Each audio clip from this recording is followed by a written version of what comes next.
সয়াবিনের মুইঠা রেসিপি নিয়ে চলে এলাম বাঙালিয়ানা জবার রান্নাঘরে। সয়াবিনগুলিকে সেদ্ধ করে ভালো করে 2-3 জলে ধুয়ে চিপে তুলে নিয়েছি। এখানে একটা মিক্সির বাটিতে সয়াবিনগুলিকে পেস্ট করে নেব।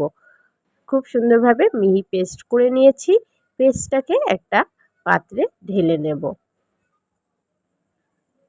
তাতে একে একে দিয়ে দেব গ্রেট করে রাখা আদা, লঙ্কা কুচি, স্বাদ মতো নুন, সামান্য হলুদ গুঁড়ো, ছোটো চামচের 1 চামচ জিরের গুঁড়ো আর বড় চামচের 1 চামচ ধনে গুঁড়ো, লঙ্কার গুঁড়ো, স্বাদ মতো চিনি আর 1 মুঠ মতো বেসন দিয়ে খুব সুন্দরভাবে মাখিয়ে নেব সয়াবিনটাকে। খুব সুন্দরভাবে মাখিয়ে নিয়েছি। এবার অল্প অল্প করে নিয়ে মুঠো শেপে তৈরি করে নেব। ঠিক এইভাবে সবগুলো মুইঠা তৈরি করে নেব। সুন্দরভাবে সয়াবিনের মুইঠাগুলো তৈরি হয়ে গেল। গ্যাস ধরিয়ে গ্যাসে কড়াই বসিয়ে দিয়েছি। কড়াইতে একটু বেশি করে তেল দিয়ে নেব। তেলটাকে খুব ভালোভাবে গরম করে নিয়ে একটা মুইঠা আমি তেলে ছেড়ে দেখব যে ভেঙে যায় কিনা।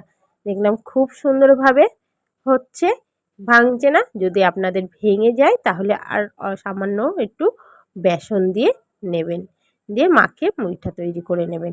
এইভাবেই সবগুলো মুইঠা লো টু মিডিয়াম আঁচে ভেজে তুলে নেব।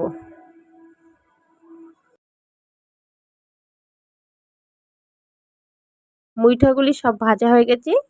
কড়াইটাই বেশি তেল ছিল, খানিকটা তেল একটু নামিয়ে নিয়ে বাকি তেলটাই দারচিনি, এলাচ, শুকনো লঙ্কা, তেজপাতা ফোড়নে দিয়ে ফোড়নটাকে ভালো করে ভেজে নিয়ে কেটে রাখা বড় বড় টুকরো করে আলু দিয়ে একটু নাড়িয়ে চাড়িয়ে স্বাদ মতো নুন আর চিনি দিয়ে হালকা ভেজে নেব।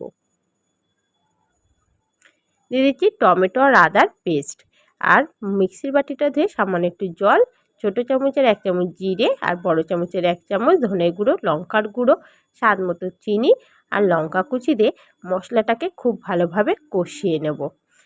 কিছুক্ষণ মশলাটা কষিয়ে নিয়ে গুঁড়ো গরম মশলা দিয়ে আরও 2 মিনিট মতো কষিয়ে নেব।